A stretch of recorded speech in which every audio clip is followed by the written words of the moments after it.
Welcome to Engaging Culture, a podcast presented by Bridgeway Christian Church. On today's episode, Pastor Lance Hahn and I will be resuming our series, What Does It Mean to Be Pro-Life?, by talking about police action and war. The recent shooting of Stephon Clark has prompted conversations and protests throughout the Sacramento region and around the country. We'll talk about how Christians can and are responding to the situation. We'll also talk about violence and war, and Lance and I will share different perspectives on how we believe the Bible leads us to think about those subjects. All of that on this episode of Engaging Culture. All right, welcome to the Engaging Culture podcast, Season 1, Episode 24. My name is Brian Kiley, joined by Pastor Lance Hahn. Hello. Hello, everyone. It's so nice to have you with me. Oh, wait, so I'm with you. You're with me. So nice. I know what you're thinking. It's so nice to be with me. You're so happy that we're doing this. That was exactly what I was thinking. All right. Well, we are resuming a series called What Does It Mean to Be Pro-Life? I don't know about you. I got a lot of comments on the first two episodes in this series. One, we talked about gun control, and one we talked about... What did we talk about? The death penalty. There we go. I got a lot of comments from people saying, wow, that was interesting. Yes. What I thought was funny is some folks and their personality thrive on like the tension that we had.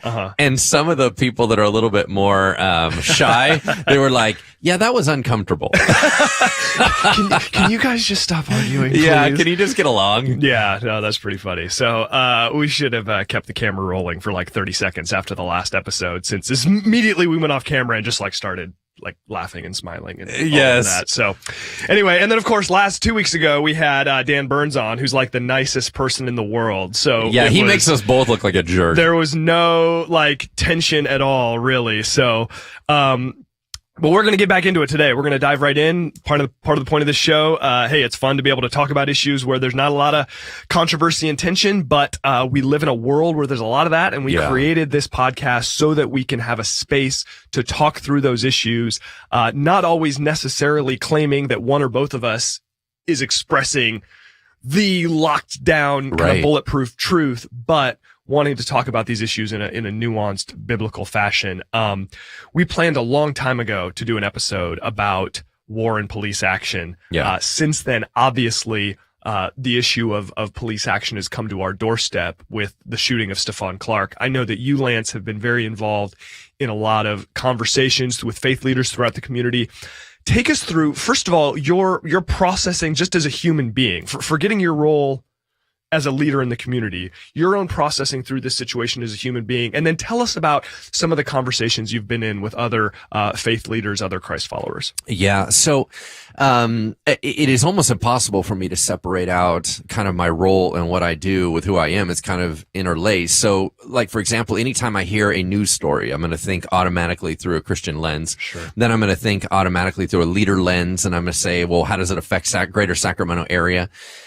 When it happened right here in our backyard with the Stephon Clark shooting, I immediately thought of my friends, my leaders that are very, very close to that situation. I thought about the unity that we are trying to build amongst churches and crossing divides. And I thought, oh no, that's in danger.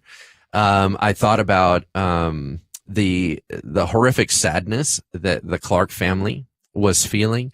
I thought about the backlash against the police, of which we have a lot of police officers at Bridgeway, and as we know that I'm pro-police as well.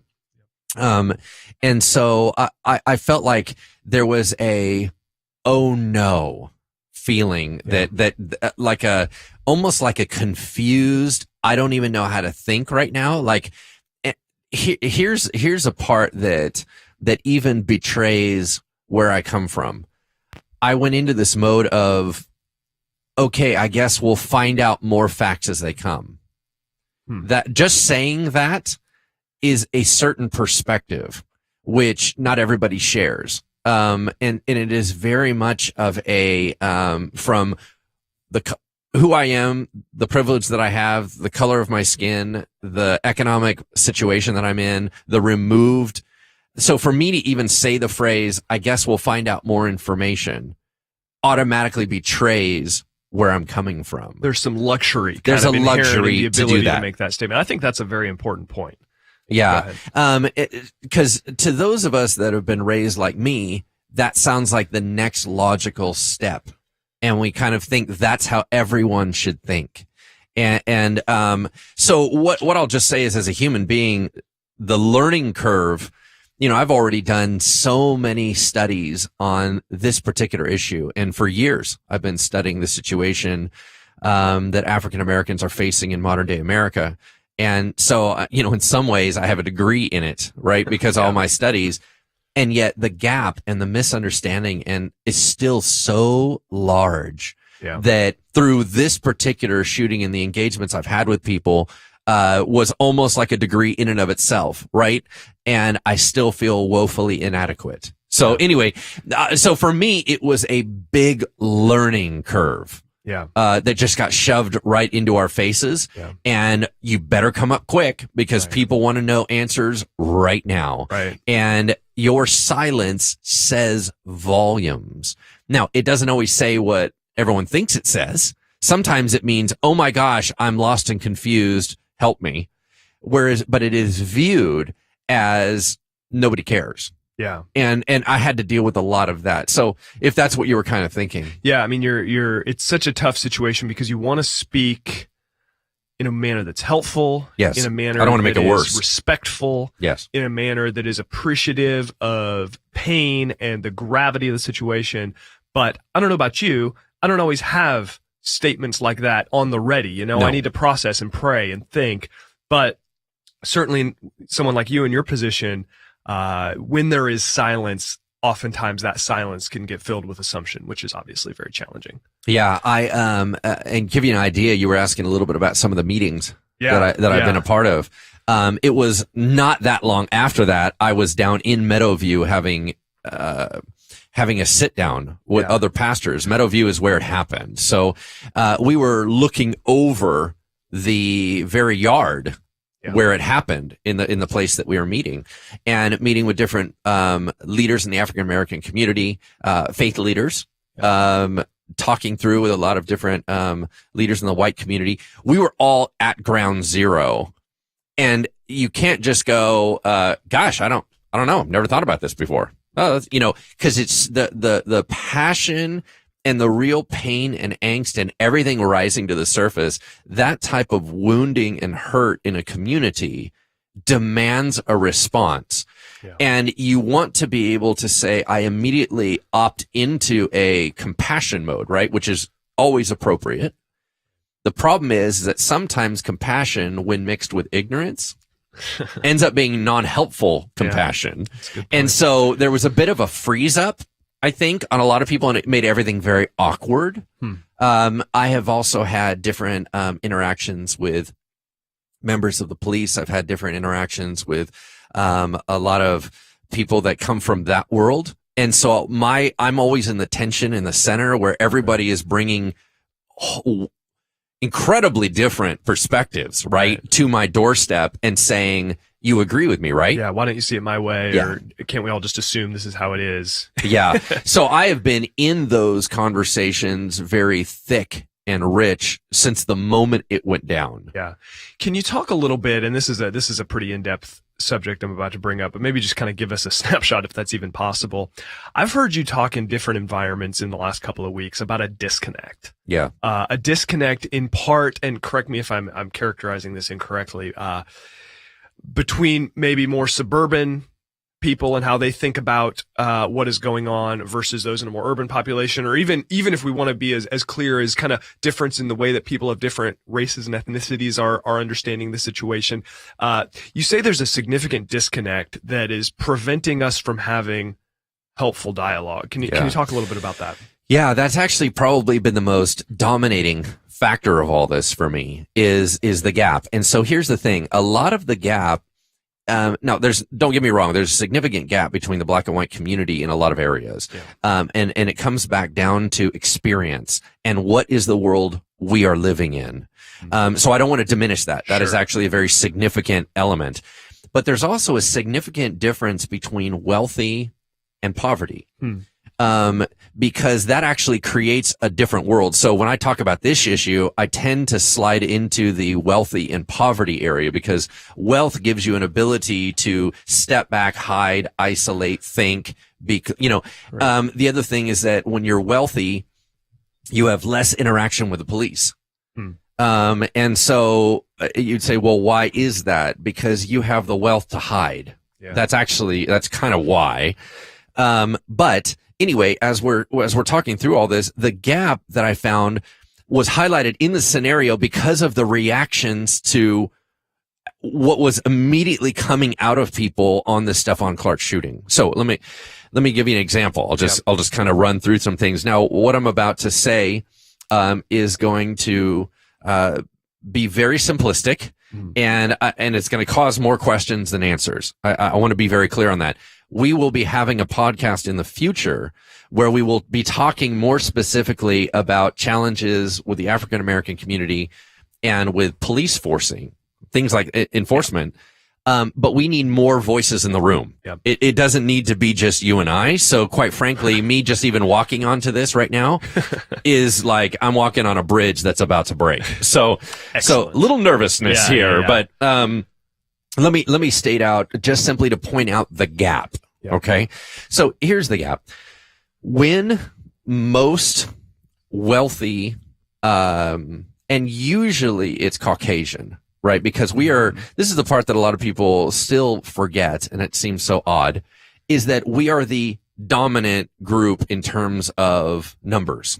Right. So even though California, right, as far as a demographic is shifting dramatically to where Hispanic is becoming a more sizable group than even Caucasian, in America, we are considered the majority, and then there are minority groups. So minority means actually smaller in size. Right. So when that happens, there are things that go along with being a majority group. So as I'm talking about, and what I call wealthy is not what everyone else calls wealthy. I mean wealthy meaning above the poverty line. Okay. So, the wealthy white community tended to have a reaction about the shooting that went something like this. Wow, what a horrific incident. I feel so bad for that family. Wow, I feel terrible for the officers that ended up having to draw their weapons because now they're in counseling, right? Because they're wounded, because they're thinking, what has just happened? Wow, what a sad situation. I wonder how it's going to turn out. I don't know what I would do in that situation. Yeah. That was almost always the response, I would guess. At least it was 100% of the response I received from that community. Sure. The other side of it was from either the African American community or it was from a lower class group in poverty that went, dear Lord, this happened again? This happened in my backyard? Absolutely not. And rage and fear and everything exploded. Yeah. And it was because it was not even just about one event. It came upon a whole train that is going on underneath the ground. So having said all that, I began to try to figure out, now, why is this? Now, here's the simplistic answer that I was going to give. Is and I'm trying not to be insulting, but so we'll say suburban. Okay, suburban. There we go. That sounds so much nicer than some other phrases I could use. People like me, we'll just say that. We were raised with a game that we play called Authority. And the Authority game goes something like this. You have parents, you have teachers, you have people in society that are called authority. And kids are supposed to know, okay, this is an authority, this is not, this is an authority, this is not. One of those is the police. And what happens is we actually put them in blue suits, like dress them up into little outfits. And we say, now that's an authority. They have a little shiny star and they carry guns and things like that. Yeah. Now they're like everybody else. They're one of the authority things. Now we're all going to pretend they're the authority because the child could ask, well, why are they the authority? And you go, well, because we just made it up. They just are. We just made that up. Now, in that, what we do is we say, now here's how you interact with the police. There's a 4-step process. What they're going to do is, like all the other authorities, they're going to come up to you and they're going to tell you nicely what to do, because their job is to keep us safe. Their job is to protect and serve. It says it right on their cars, right? So they're the good guys. And what we need you to do is we need you to do whatever they tell you to do. Ma'am, I need you to pull over the car. Sir, I need you to step over here, please. This type of thing. They're a little bit gruff, but they're directing, because they're thinking of things that everyone else isn't thinking about, right? Right. Their own safety, the safety of their other officers. They're thinking of your safety. They're here to protect and serve. Yeah. All right. If you do not comply to that, they will shift into phase 2. Phase 2 means they're going to become bullies. They're going to shout and yell, and they're going to raise their voice, and they're going to be rude to you, to force you to do something. Essentially exercising the authority they've been given. Yes, yes. If you do not comply, they will go to step 3. Phase 3 is they will use non-lethal force on you. They will shove you. They will handcuff you. They will tase you. They will do whatever it is to force you to do what they want you to do. Mm-hmm. If you do not comply, they will go to lethal force, and they will shoot and kill you. Mm-hmm. Now, this is a game that we were taught, which is this is how it goes. So everyone's saying, oh, that's how it works. To many people in suburbia, that is an undeniable fact. Now, okay. Here's the problem. That is not always true. That only works as a system if there is trust, because it's actually a fake game. The game is that we're going to call somebody an authority, whether they are or not. We're going to designate them as authority. Mm-hmm. For example, let me give you this analogy. Let's say your teacher is an authority as well. Let's say your teacher comes to you as a child, Brian, and says, and his name, whatever, Mr. Green, and he says, oh, young Brian, you look so handsome today. I have a pool. It's really hot outside. Would you like to come to my house and have a private swim party with me? Something's supposed to ring in your mind that there's an alarm. Yeah. And the alarm says, you are my authority. At least everyone's telling me you are. Something's not right here. I am to defy that authority for the purpose of my safety. Right. So, because the trust is now broken, there's a danger there. Now, you look at it from a different perspective, which is a lot of wrestlings with the inner city, and a lot of the wrestling, especially predominantly with the African American community. Mm-hmm. What I heard through the Stephon Clark shooting is every suburban person said, why would you not comply? Mm-hmm. And the answer will shock most people. Mm-hmm. And it was, because I'm going to die anyway. There is no trust. There is only fear. Fight or flight, neither one of those is comply. Right. I'm going to die if I am handcuffed. I'm going to die if I am put on the ground. I'm going to die. I need to either, number one, get to a well-lit area where other people can see me and cameras can be brought out so that there can be accountability. Yeah. Because I'm going to die whether I agree with them, whether I lay down, whether I stand up, whether I run away. If that is my mindset, mm-hmm.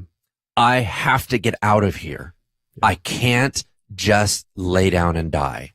Yeah. Now, regardless of whether you think that is a correct perspective or a non-perspective, it was the perspective it exists of Stephon Clark, and it exists. Yep. And so the real hardship, and this is what we'll get into in another podcast, so I have to close this piece out. Right. But the problem is we have disrespect on both sides. Right. Which is exacerbating the problem. Yep. Officers are saying, I'm trying to put my life on the line for you. I put on the outfit by choice to try to protect you, and I'm getting disrespected.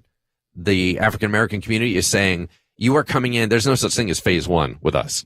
There's only phase 2. Mm-hmm. There is only bullying. There's only pushing around. There's only, hey boy, what are you doing over there? There's that. Mm-hmm. And so that disrespect is agitating the situation. But the greatest problem I believe that we are facing today is that both are in abject fear. The community that is being policed is in abject fear, and the police are in abject fear for their lives. Yeah. Everybody's in fear, and it's causing a huge So anyway, just pointing out the gap. No, that's absolutely the gap is significantly different. Yeah, there's I think that's absolutely right, and it's important for everybody to recognize that just the perspectives on this situation are going to vary radically based on your experience, based on your demographics, based on just a lot of kind of the elements of this that are really easy to not pay attention to. So we need to move on, but right. Obviously, I mean, I don't know. It just feels to me like there's so much that's inflammatory in these sorts of situations. Yeah. And I appreciate what you said a little bit ago about kind of the luxury of taking the time to disengage and all of that. That there is some privilege spoken into some of that, some of that stuff as you and I have talked about. I also think there's some privilege in saying, well, come on, everybody, let's all just get along. Yeah. It's easy for us to say that from our position, but I don't know. How can Christians, especially locally here in Sacramento, how can we be part of the solution and part of bringing about positivity in the midst of all of this? Yeah. So one of the things I think I hear from everyone that is wise on all sides of this issue is we have to have more conversation.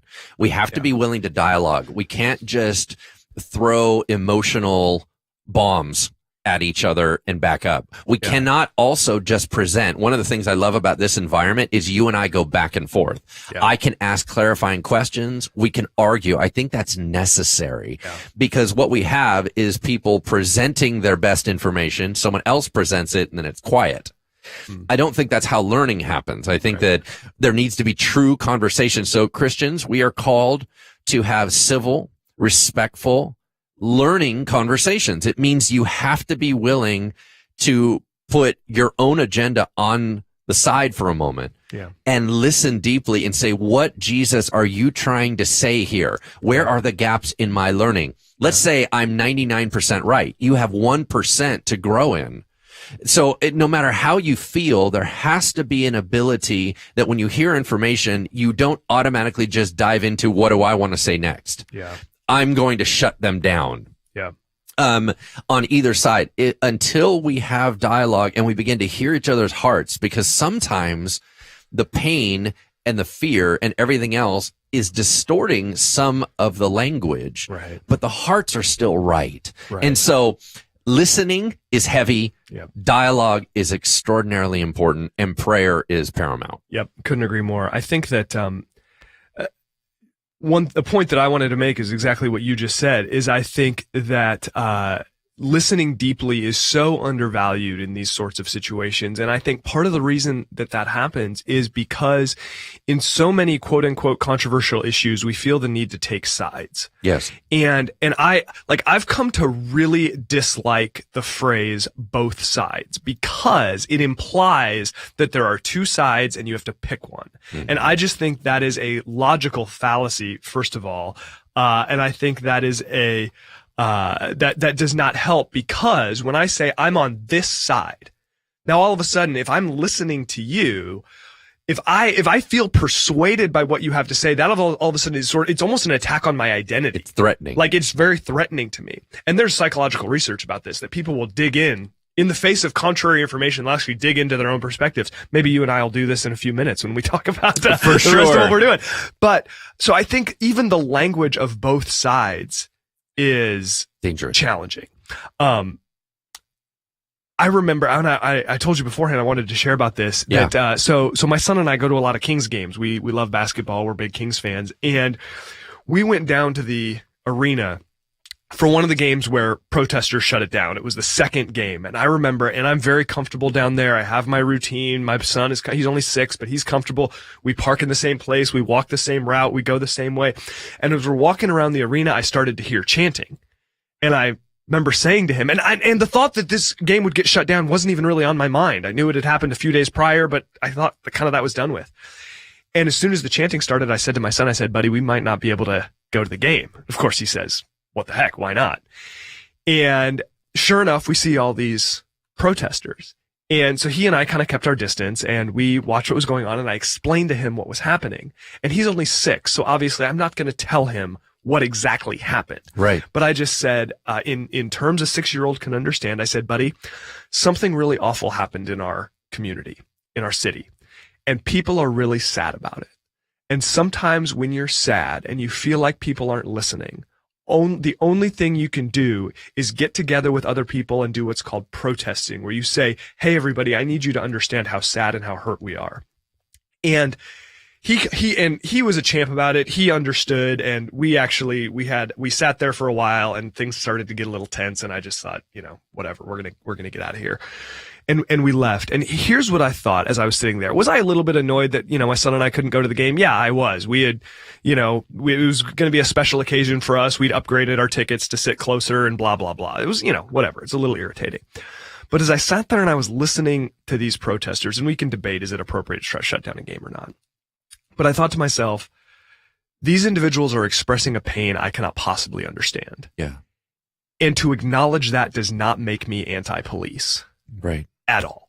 I have such tremendous respect for police officers and the work that they do. And to say that I have tremendous respect for police officers and the work that they do does not negate my ability to say to these protesters, I don't understand your pain and your right to express it. Yeah. We can say both of those things at the same time. And Amen. On some level, I think we have to if we're going to have any hope of moving forward. No, and that's one of the things that Pastor Brian and I want to always reiterate for our listeners is just because we've got to stop the whole, you're either all for this or you're all for that. Yeah. That is not wisdom. That is in my opinion, a satanic design that creates division. So we're going to fight against that with everything that we have, to be able to say that, no, it's much more nuanced than that. Mm-hmm. And you're allowed to love more than one person. All right. How about that? All right. So we are going to get into a broader question here. And that is, the question of Christians and lethal violence, and when, if at all, it is appropriate for Christians to engage in lethal violence and military action and things of that nature. Now, there's some overlap in our perspectives, but there's a lot of difference as well. And before we get into kind of laying out our positions, Lance, talk about what has influenced you growing up in terms of your thinking about things like war, the military, violence, or even your interest in those subjects. What are maybe some influences or some things that have shaped you? Yeah. So I think that I was, largely it came from scripture, and we'll get into this in a moment, but largely it came from the idea of justice. For me, justice has always been a big deal. Now, I'm very, very high personal responsibility. I'm very, very high, social justice. Mm-hmm. And, whether it was through, I've always leaned in towards let's get the bad guys.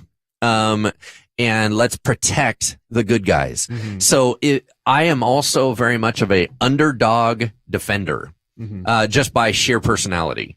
Everything that I do, everything I talk about is to try to challenge the majority for the minority, because I believe that when we have privilege or we have power, we have more responsibility. So I tend to hold those near me much more accountable than those that I do not know, right? Yeah. So it makes it bad to be one of my friends. But anyway, growing up, reading different things, watching television shows, being around a lot of media can obviously distort and create an unreal world. Sure. But in all those things, it allowed me to engage with stories and engage with things that were outside of my own experience, right? Uh-huh. I've never been around a lot of violence, but I've read and observed a lot of violence through media. Mm-hmm. And when I say media, I also mean the news, sure. Right? Yeah. So whether or not it's fake stuff or it's real stuff or whatever it is, I engage with a lot of that. And I always felt like God was about setting things right. So the very sense of justice is super, super important to me. So it gave me a high respect for anybody that would sacrifice to try to protect somebody else. In my opinion, that is what the police should be. Mm-hmm. It is what the military should be. So because of that, I tend to raise them up in my mind with high respect, because I love the idea of self-sacrifice and defense. So for me, that's what got me into all that stuff. What about you? Yeah. I have not really engaged with, personally, I've not really been in a lot of kind of violent situations. I've never been very interested in violent entertainment. For example, it was not allowed when I was very young. And then even as I've gotten older, I just have no interest in it at all. And it's funny, well, I don't know, funny and a little bit morbid. Like, I've had different instances in my like young, like maybe like late teens, early 20s life where it's almost like I can't even explain what happened. It's like I forgot that I don't like violence. And I watched like Saving Private Ryan and I was horrified. Or I was like, in college, I'm like, hey guys, let's go see Black Hawk Down. And I'm like, this is awful. I hate this. I've always just sort of been repulsed by it. I've always thought it was kind of stupid. I don't really get the appeal of it from an entertainment perspective. I think violence in general is a really bad idea. Just call me. I wish I was more like you. Call me crazy. I'm just not a fan. And, now with that being said, always had, like I said a moment ago, extraordinary respect for police officers. And even though, as we'll get into, my perspective here in a little bit of not being in favor of war, I have tremendous respect for men and women who serve in the military. For 3 years, in fact, my very first job in ministry was serving as a college pastor 5 miles from Camp Pendleton. Yeah. So my little congregation was half community college students, half Marines. So I engaged and interacted with a ton of Marines. Obviously, amongst the older population of the church, there were Marines. I prayed for young men. I don't think there were any young women when I was there. All young men who were getting ready to be deployed. I sat in the parking lot with a friend who was getting ready to be deployed to talk about what do we do with his wife, or how do we support his wife if something happens over there. So the reality of military life, I've never experienced it myself, but I've spent a lot of time around it. I've lived in a military community. I have extraordinary respect for anyone who'd be willing to put themselves in harm's way. I've taught my kids and will continue to teach my kids, we stand and we clap when they introduce members of the armed services, members of the police force, firefighters, people like that at sporting events or any sort of public gathering. We give them honor and we give them respect. But with that, I balance that perspective with a perspective that says, I don't like violence. I'm not entertained by it. I don't think it works for the most part, or when it does work, I think there's tremendous collateral damage. And I think that our faith has a lot to say about that, which obviously is what we're going to get into. Yeah. So any quick response to that? No, honestly, I think we should kind of dig right into it because, and the reason why we link in the police and military is because there are dramatic similarities. So the idea is that, like, for example, nowadays, our police are outfitted with a lot of similar materials and weapons and things like that that soldiers would have, right, out on the field. There's certain gear that they wear in terms of protective gear and things like that. And so one of the challenges that have come up in recent years is that our police now appear to be paramilitary forces, right? And the idea is that, well, wherever there's military forces, there must be a war, right? So if you're in our neighborhood and you look like you're set for war, are you at war with us? And it creates a different atmosphere. Now, what the reason why we link this in, and we'll talk more about, I think, more about military for the rest of our program. But when you talk about the necessity of using force to get something done, to push back on the bad guys, whoever they are, I want everyone to remember that I don't think there's anyone in any side of this conversation that is ever going to say, you know what I like? Bad guys. You know who I think should have a wonderful time? Bad guys. Nobody says that. Let's make things easier on them. Right. The definition of who the bad guys are actually is the essence of the issue. Who are the bad guys? Because to some people right now, that how we're operating as police forces is going against people that are not the bad guys. That's one argument. In military war discussions, some people would say, when we keep saying we're the good guys, what if we're the bad guys? And the idea of we're going out and doing what to whom is that, are they the bad guys? Like, who's the, so I think the real essence, not only philosophically, we're going to talk a little bit about, lethal force at all, but I think a big part of it is who's the bad guys. Yeah. And that is not always as obvious as we want to make it. No, Right. everyone assumes we all think the same. Well, and you mentioned this in a sermon. It wasn't this last week, and it was a couple weeks ago, where you talked about how you've always had people come to you in difficult situations, like they're going to court, and you've never had somebody say, "Pastor, I'm going to court, and I'm the bad guy." It's like, Right. wow, that is quite a record of always the good guys come to you. Yes. Right? 100% of the time I have been approached by people on the good side. Yeah. So, I mean, it's funny, but it makes a serious point, is that we all think we're the good guys. Of course we do. It's just like, I mean, nobody wakes up in the morning and says, "I'm a jerk. I'm going to go out and try to be a jerk today." Right. But we all know jerks. Anyway, it is what it is. So here's a question that I want to talk about for a minute here. And, so I'm an advocate of Christian nonviolence. Yes. I don't think I can quite, carry the label pure pacifist, but I'm close. My experience has taught me and I'm just very interested in sort of Christian ethics and kind of what does it mean to live as a disciple of Jesus today. And I like to dig into kind of these issues and really put them on their head and think through them deeply, which means I kind of like you, I'm not really satisfied with easy answers, which means people tend to get irritated with me because I don't really, the simple answers just don't really work for me. And I think I have that agitating peacemaker vibe in me that you've described for yourself. So I'm not stirring the pot for a greater good, not for the sake of just being controversial, has been a big part of my life. And I've had different reactions. I have never had people respond with as much anger to any issue I have talked about than the way they've responded to my assertion that Christians are called to be nonviolent people. In fact, I have joked, and this is going to reflect my perspective, obviously. Right. I have joked, if you want to make a Christian violently angry, start telling them about what the New Testament teaches about nonviolence. Why do people get so upset about this issue? Yeah. Let me make it super personal. And that is, so Pastor Brian and I, when we were preparing for different podcasts, we'll kind of lay out some different thoughts and then we'll hand it to the other person and they kind of do some redlining. They kind of write through different, literally sort in of our red. Agreement or our disagreement. Yeah, agreement and disagreement. And we were both a little bit tired as we were coming into some of these podcasts and we're like, man, I don't know if I have any energy for this.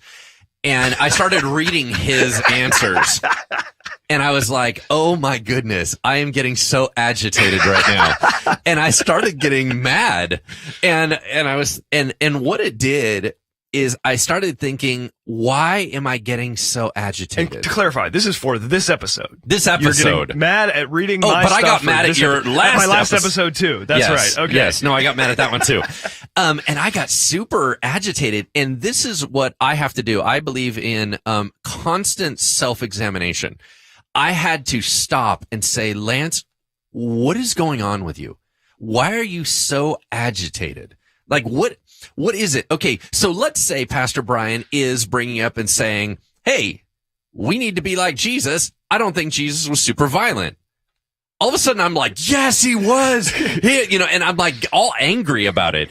But here's the irony. I am like the nicest guy ever. I don't do violence. I am like Mr. Peacemaker. Yes, I talk with words and all that stuff. And I, stir the pot in order to settle it down better. All these things. I'm not a violent guy. I own weapons for target shooting. Like I'm not, there's nobody being harmed in this episode, right? Yeah. Like I'm, and yet when Pastor Brian starts talking about things that reflect my own current lifestyle, I'm like, how dare you?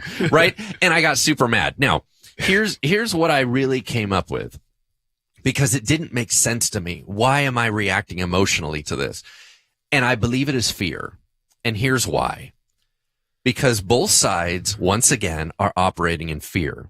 The fear on the pacifist side is your violence, everybody else, is by definition hurting people. It's called violence. That's kind of why it does that. Yeah. And I'm scared at the outcome. On the other side, so on the side that I would be arguing, which is sometimes the necessity of lethal force, I am scared that pacifists are going to be in control.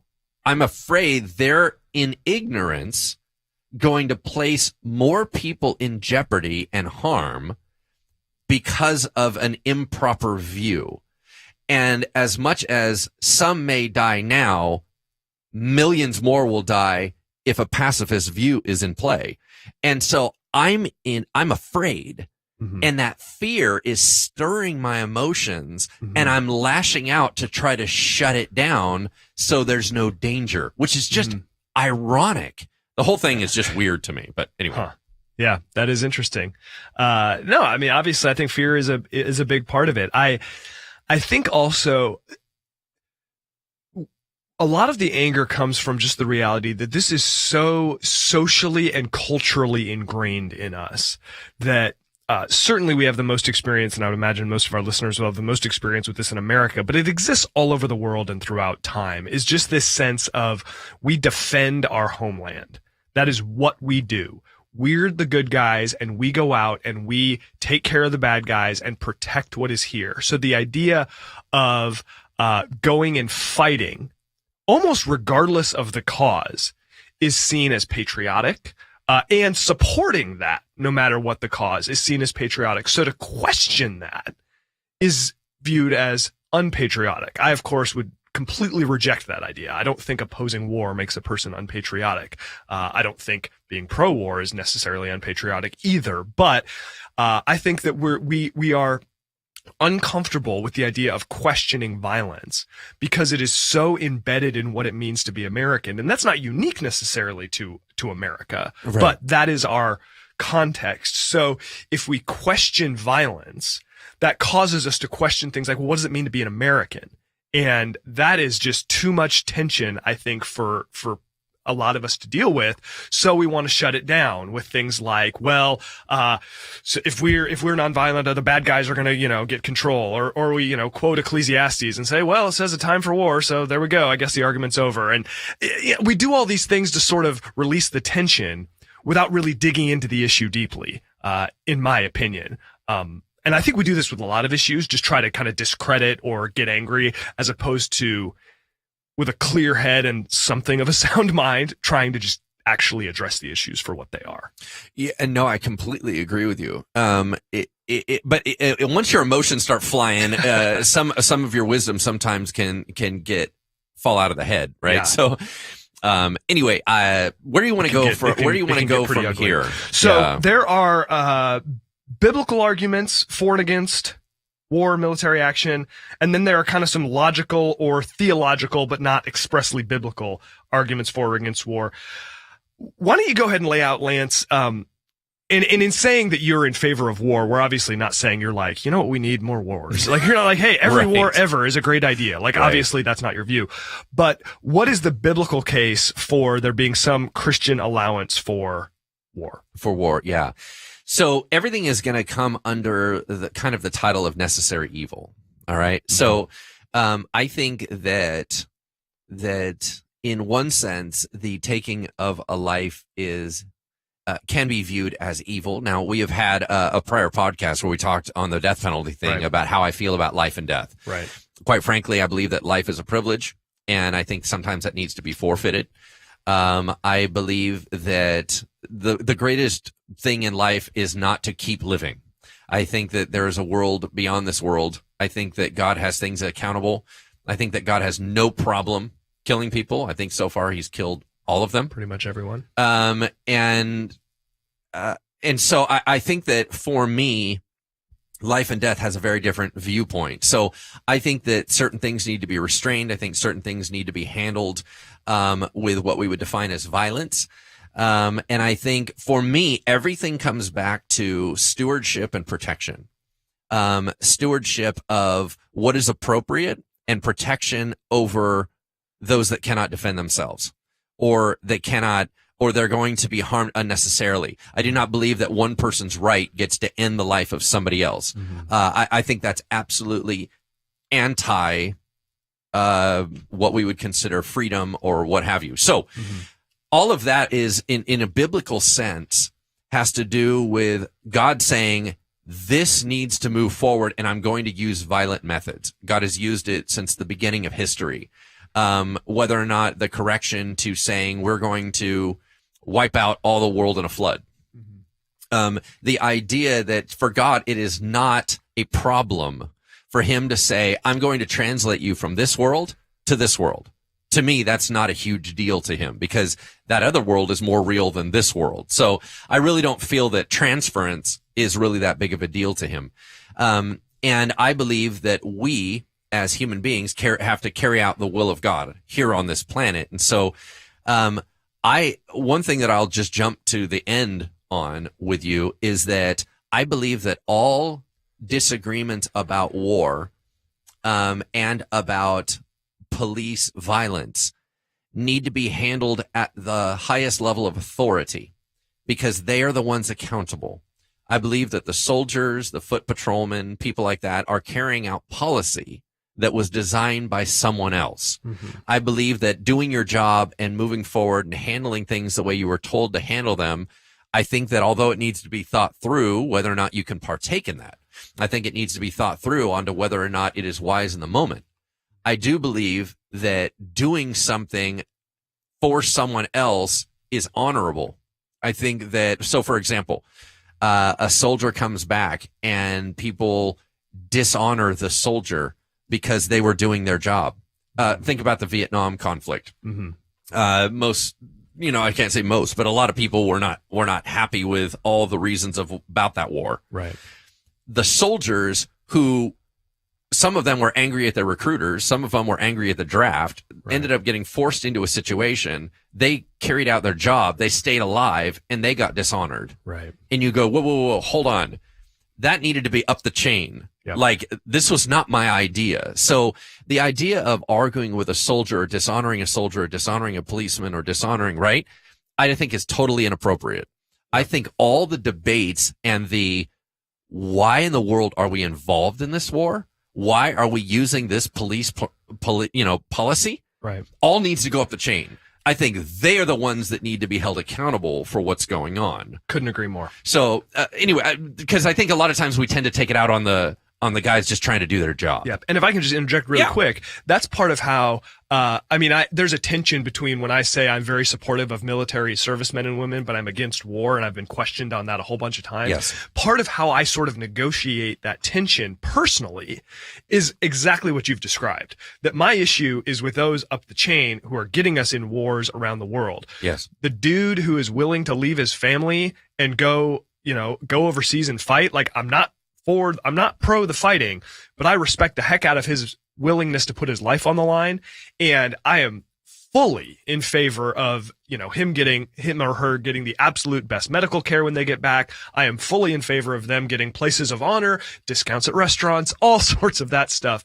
And I think even you look at the Vietnam War, the disrespect shown servicemen and women upon their return is a tragedy in my view, and that's inappropriate. I think protesting to the ones making the decision is a totally different story. But I think people who are quote unquote anti-war must, in my view, and certainly I think a Christian view, still respect those who make that sacrifice. Yeah. And so for me, one of the reasons why they're put into hero categories for me, whether they're special ops or whether they're firemen, mm-hmm, or whether they're EMTs or they're foot patrolmen, the reason why they're heroes to me is I've always had a very, very high value on self-sacrifice. Mm-hmm. I'm going to put my life on the line to protect you. To me, that is so extraordinarily non-human. It's very Jesus-like. Mm-hmm. Jesus died on the cross for our sins, and he put himself in harm's way so other people would not be harmed. Mm-hmm. To me, there's nothing that halos out Jesus like sacrifice. And so to me, that's where that all gets really mixed together for me, mm-hmm, where I look at it and I go, wow, that is so Christ-like to say, I'm going to risk everything to protect somebody else. I love that. That is so Jesus to me. Yeah. Now, having said all of that, one thing I need to also clarify is that I believe that the Bible teaches that, there is forgiveness, there is loving your enemies, and on a personal side, that it is not I'm going to do violence for violence. Somebody comes up, and they insult me, and so I go beat them up. Mm-hmm. That is never okay, in my opinion, for a Christian. Mm-hmm. Because once again, that is the whole, listen, if it's an insult, mm-hmm, I find a great difference, mm-hmm, between personal insult and personal danger. So for example, I believe that if someone came up and they said, they made some dishonoring comment towards my daughters, I don't believe that I now can go follow them home. Right. And beat the living daylights out of them. Right. I think that is anti what Christ was trying to teach. Mm-hmm. If someone is coming at my daughter with a gun, I will shoot and kill that person, because it is unacceptable to allow them in their poor decision makings to end the life of an innocent, whereas they are no longer innocent. They chose to interact with a gun into that situation. I will then shut them down. So once again, it's the idea of personal, oh no, I've been, my pride has been violated. Yeah. Now I'm going to every time. I think that's going to be wrong. I think that's a point of turning the other cheek. Right. So what you're describing then is, that violence is acceptable in cases of, say, self-defense or defending the innocent, but it's not acceptable in positions of vengeance, retribution.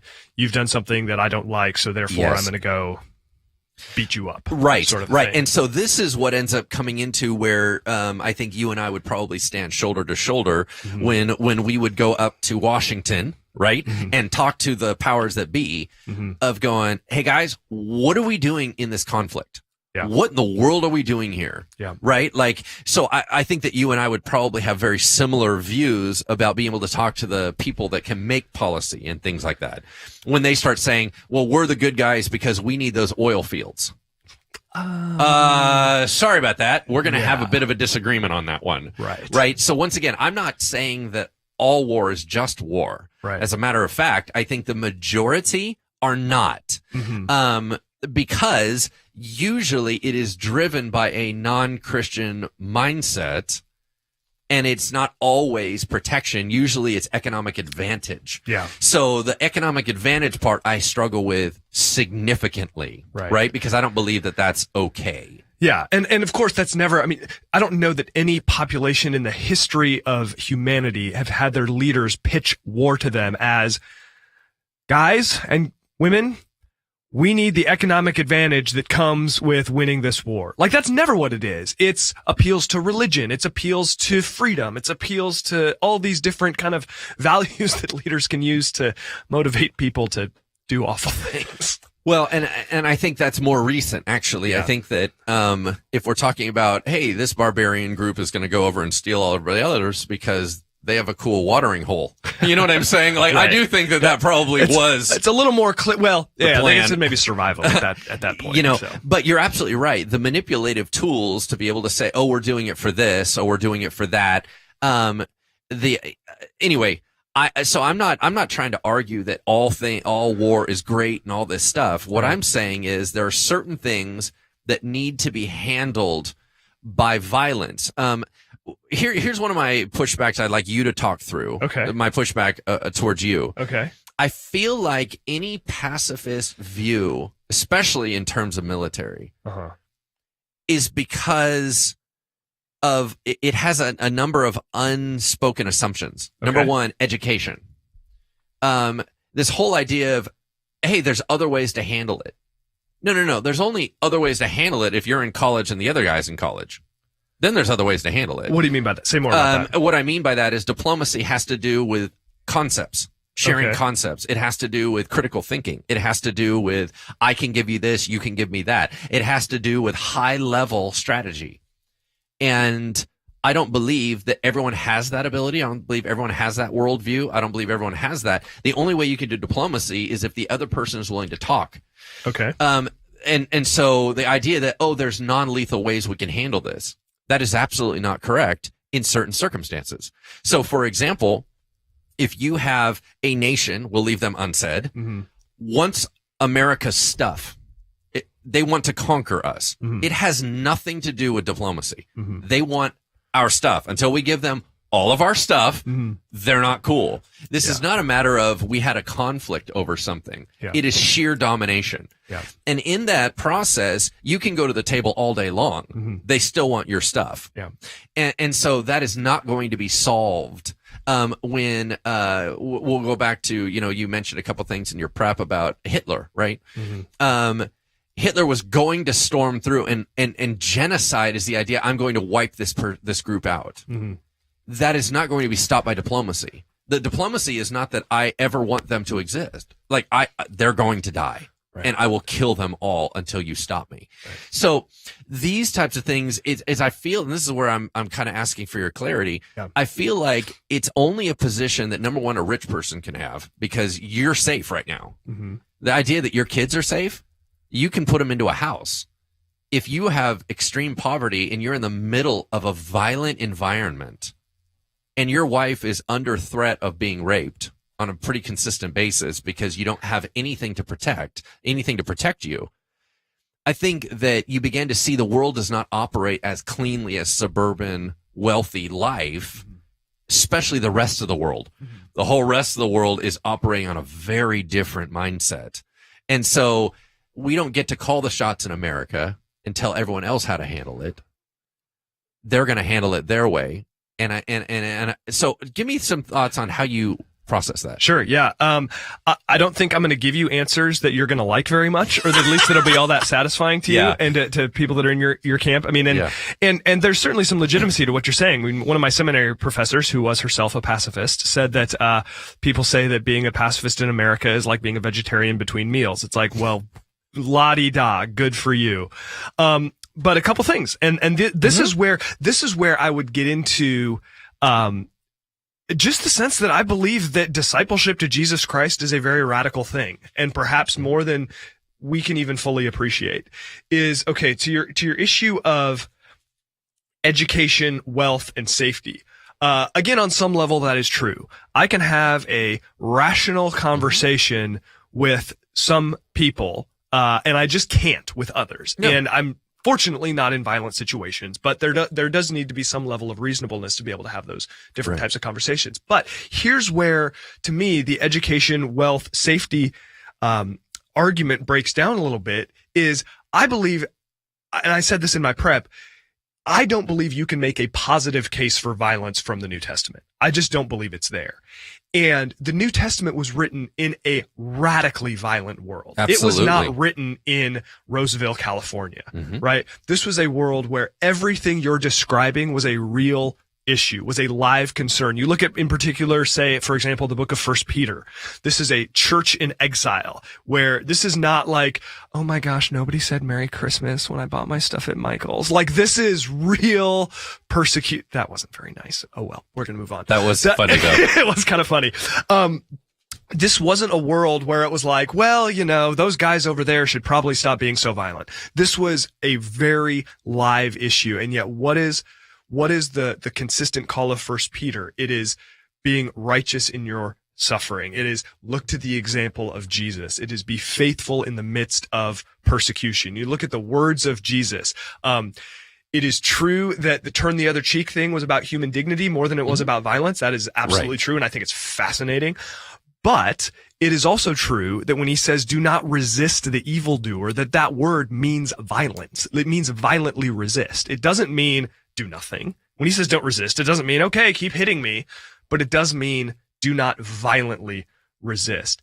And again, this was not written in a gated community. This was written in a very, very violent world. So on some level, we have to be able to say, okay, the New Testament, written in a violent world, said you are to be a nonviolent people, even in the midst of violence, even in the midst of wildly ranging intellectual abilities, even in the midst of foreign powers, secular powers. Well, I don't know if anyone was secular back then, but you know the idea. Pagan powers, there we go, that are trying to get you. So that would be my answer to the first one. My answer to the second one is kind of the idea of the bad guys have to be stopped. And if they're trying to get us, what are we going to do? My first would be this, that the scenarios, that the counterpoints to a nonviolent position, the theoretical scenarios make it sound much more clean than the actual scenario would be. For example, to use a personal example, you talk about, well, what would you do if somebody broke into your house and was, you know, trying to kill your family? Like, that scenario is, first of all, almost never that clean. There are a variety of factors to consider. John Howard Yoder, who is a famous pacifist theologian, wrote a whole book about that subject, kind of breaking it down, and really kind of explodes this myth of like, well, I guess my only options are kill the guy or let him or watch him, murder my family. Like, that's just not true. And in the same way, what do we do about Hitler? Those sorts of examples. Like, first of all, take Dietrich Bonhoeffer as an example, who himself was a pacifist, who was against violence, but felt like he needed to do something about Hitler. He and his people tried to kill Hitler. They failed. Hitler took it as divine providence and divine, like, hey, look at this. God is for me, and reinvigorated him. So there's that element of it. And also, violence, wickedness, evil, deceit, murder is never one person. I mean, would the Third Reich have been negatively influenced by the death of Hitler? Sure, it would have. But do I think it would have ended World War II? No, I don't think that's true. And you have the preceding issue of part of the reason why Hitler came to power is because nominal Christians were okay with it. There is a powerful, powerful story. I'm not going to read the whole thing, but it is just incredible. In Preston Sprinkle's book, Fight, A Christian Case for Nonviolence, he talks about a pastor in World War II feeling this tension of like citizenship in heaven versus citizenship for the country. He talks about how, we have a great nation and God gave us Christianity as its soul, and it's from these Christian roots that we have grown and developed. And he really wrestled with as World War II came around, man, do I fight? Do I not? Jesus seems nonviolent, but I need to go fight. And ultimately he chose to fight. And he was German, and he fought for the Nazis. So there's just this idea that part of the reason why we had this issue is because Christians weren't doing their job in the first place. So, and then here's the hard part. Here's the part that you're really not going to like, and a lot of people don't like, is that at the end of the day, if we're going to talk about violence, we have to talk about what is our chief value. Is our chief value faithfulness or effectiveness?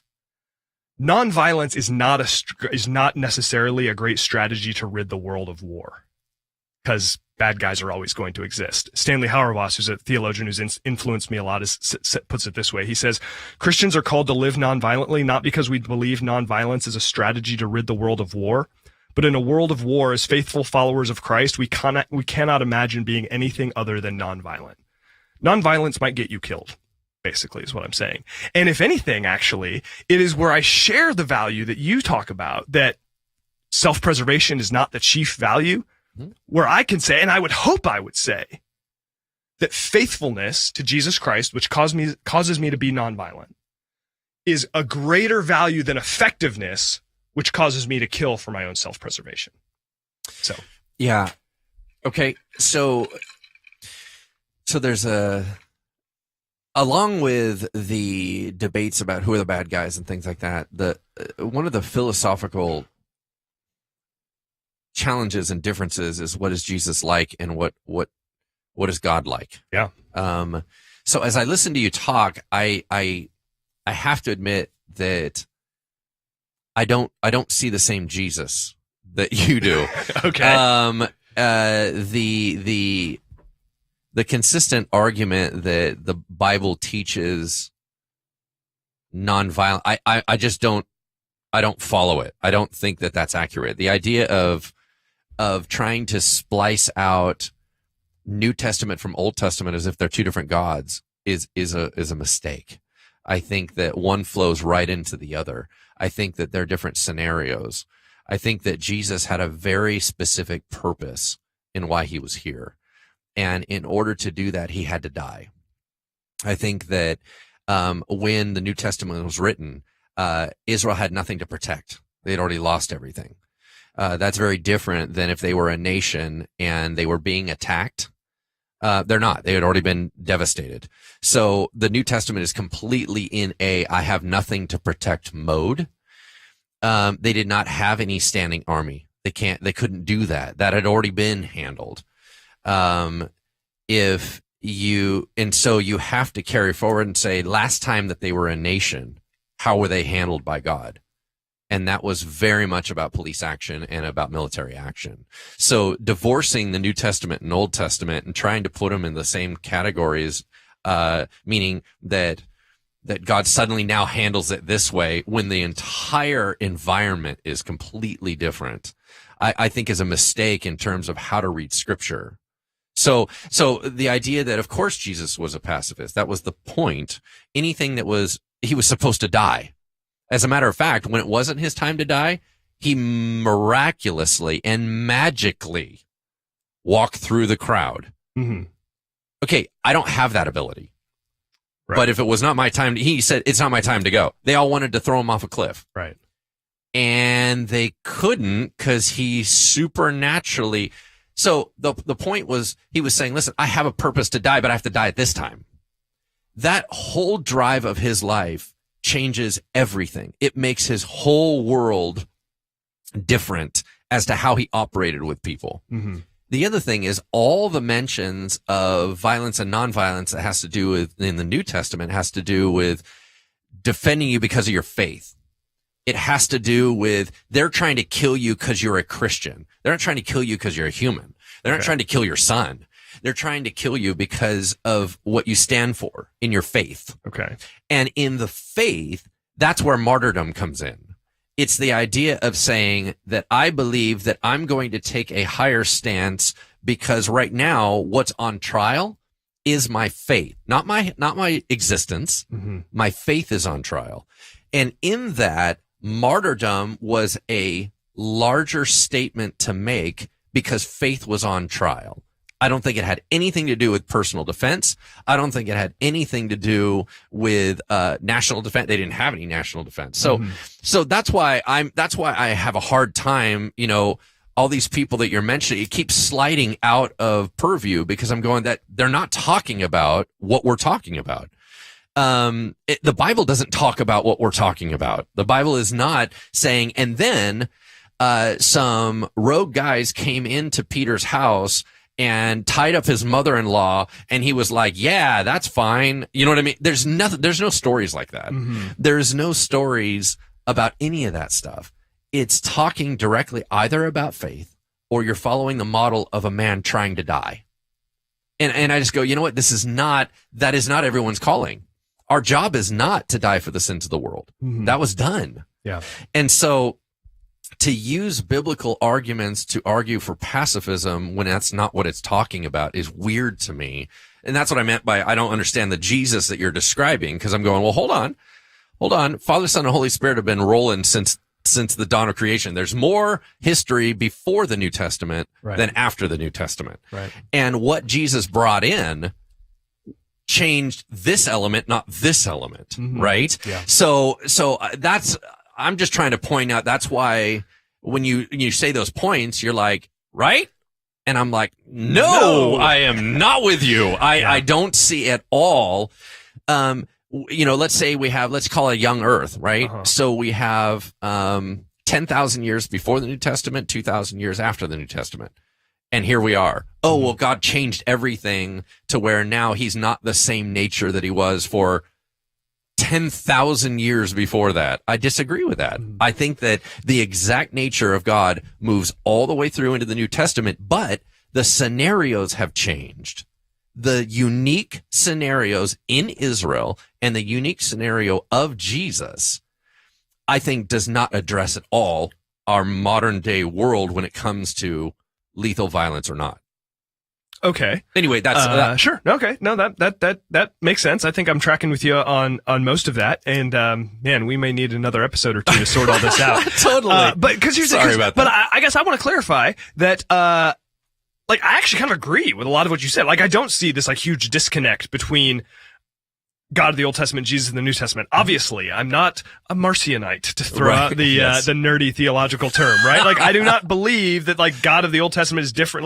Like God is like Jesus. Jesus is like God. Amen. I'm totally clear on that. And also, and this is what I think trips people up when I talk about this from a lot of different sides of this argument, is the idea that did God ask people to be killed in the Old Testament? Yes, obviously he did.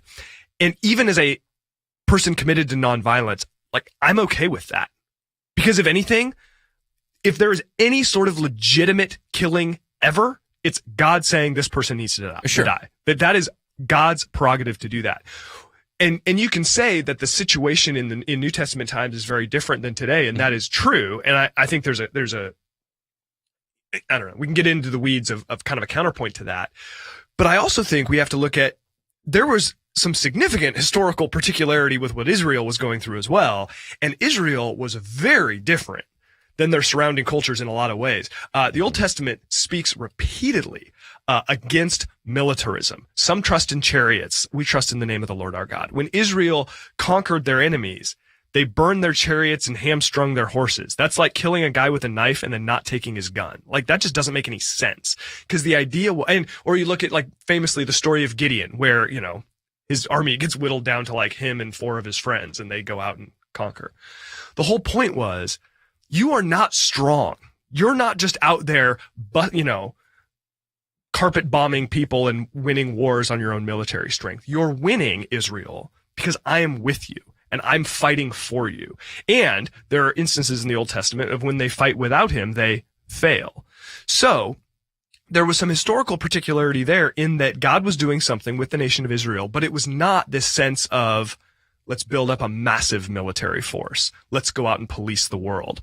Now, that doesn't fully make my case, but I think that it helps us see, was the God of the Old Testament the same as Jesus? Yes, he was. But just as we might say there's some historical particularity to the New Testament, that was there in the Old Testament as well. And it is certainly a mistake to take, you know, be strong and courageous, Joshua 1:9, and apply that to 21st century wars today. I mean, I agree. You know, the Lord fights for you kind of thing. Like, that's like the Crusades. Yeah. That's a big problem to me. So I guess all I'm trying to say, and we're not going to solve this obviously right now, but what I'm trying to say is that we need to pay attention to the different, to yes, there are, like, God is the same yesterday, today, and forever. Yeah. And the fact that there was violence in the Old Testament does not necessarily negate that the New Testament shows us nonviolence, even if you're going to argue that, okay, there didn't really have the opportunity to be violent in the New Testament. So I would make that argument. Yeah. So here's the only pushback, and then I think we probably need to wrap this up. But the only pushback is, I think that some of the examples that you brought up in terms of Gideon and how God felt about their military, once again, I disagree. I think that they had soldiers. They were supposed to have an army. I don't think the point was simply to, hey guys, how can you put out your lamest? So I think the point was that God was saying, listen, I don't care how many people you have, you need me. That's the bottom line. And if you have more, you'll tend to miss that point. Mm-hmm. So in certain circumstances, I'm going to whittle it down just to make it so obvious to you. Mm-hmm. I think those were individual lessons. I think the answer is and. Those did happen, and there was the norm. Mm-hmm. So I don't think the whole point was to never have a standing military. Otherwise, he would have banned their military. He did not. Mm-hmm. The point that David got in trouble for in doing a census of Israel was not that there was an army. Mm-hmm. He was counting it to try to use that as his strength as opposed to God. The whole idea that David's mighty men, they're heralded everywhere. The point was not to hurry up and get rid of them. God didn't mm-hmm. ban them. Mm-hmm. They were his mighty men for a reason. Mm-hmm. And all the times the wars ended up happening, it wasn't just the campaign. The Promised Land campaign. There were still wars that were going on all the time. And never was God going, I'm all against war. And you know what? You need to get rid of your military. There was never a comment about getting rid of the military. It was part of the way of their life. And they had it from the beginning. Yes, it's true. It's a part of the way of their life. But I think there are intermediate positions between full-on militarism and get rid of the military, and I think we would probably disagree on. Yeah. So simply, I think it's an and. What God was saying there. So it's funny. I want to, as we wrap up, I want to. I don't know. I feel like I have like resources I want to direct people to in terms of, hey, sure. What has been helpful for me in my own exploring this topic. I don't know that you've necessarily done a lot of research into like, hey, here's a book on like a pro-war. I mean, there are plenty of them out there, but I represent a majority view of modern day American evangelicals. Yeah. Right. So I don't have any. the irony, once again, I want to point out is that none of my arguments for military action or for police force have anything to do with being American. And you know me well enough to know that that is not, I don't link it in with my politics, because I actually have different views than a lot of people. So none of that has to do with it. But having said that, there is almost too much information, I think, that is tons of information that's bogus, that argues my side of things. I would never want to send anyone any of those resources anyway. So quite frankly, by all means, brother, give them a different viewpoint. Well, and I think you and I both agree that a bad argument in favor of a position you support is still a bad argument. It's a bad argument. Yeah. So I just think a few, probably the most accessible for just, kind of if you're just an ordinary person who wants to learn more is a book that I actually reread this last week. It's called Fight, A Christian Case for Nonviolence by a guy named Preston Sprinkle. And here's why I love this book is because first of all, it's very much written for lay people. It's very non-technical. And he is a gun-owning, red meat-eating Republican. I am none of those things, but I love you if you're any of those things. But I love the fact that he writes and speaks from that perspective because he's not some, Birkenstock wearing, granola chewing hippie like me, he's somebody who fits the profile, and he's somebody who full on says, if I didn't follow Jesus, no way would I be into Christian nonviolence. And he goes through the Old Testament. He goes through Jesus. He goes through the letters of Paul. He certainly goes through Revelation and all of that stuff. And it's really fascinating. So would encourage you to take a look at that. If you want to go a little more in depth, guys that have influenced me include theologians like Stanley Hauerwas, John Howard Yoder, Richard Hayes, Walter Wink, and a few others. And more recently, there's a guy named Brian Zond who's been helpful to me on this as well. But anyway, there's a whole list. I've studied and read about this topic a bunch. Dietrich Bonhoeffer as well. So anyway, but Preston Sprinkle, Fight. In fact, I would go so far as to say this. If someone wants the book, I will buy it for you if you will read it. That's how much I want people to read this book. That's awesome. So anyway, that's awesome. You go. Once again, let me just close out this thought. Is that everyone, I hope that as you're listening to this, you have to realize that we are super limited on time. And so we have a million things that we wanted to get into and we wanted to, tackle and handle. We cannot get into all those nuances. Also, I can't fully explain my views within this limited amount of time. Neither can Pastor Brian. But what's important to understand throughout all this is that we're learning and we're listening. As much as I have disagreed with Pastor Brian, wherever he has made these points that are true and good, I need to let them soak into my soul, and I need to keep asking, Lord, what would you have me learn? And so Pastor Brian, once again, he and I are going to be wonderful friends the minute we walk out of here. And it's just super neat to be able to talk about this stuff. Now, are we passionate? Yes. Do we get agitated? Yes. But we're trying to find truth, not just trying to win an argument. And I think that is what I would like every one of us to take away. Also, I want to be very honest about the fact that I have, in my short amount of time, I presented a lot of different opinions about different communities, and they were so woefully short and small, that could be seen as very offensive. And so I apologize if I have dishonored anybody in presenting another opinion that I was not well versed in. So anyway, that was all my disclaimers. We can close it out now. All right. That was good stuff. We hope that this conversation was helpful for you. And more than anything, we hope that you can recognize just diversity of opinion and thought about a lot of this stuff, and hope it spurs some conversation and research and pressing into the Lord and pressing into conversation with others. If you enjoyed the show, please leave us a review on iTunes, and rate us and let us know your thoughts, and be with us in 2 weeks for the next episode of Engaging Culture. Bye-bye.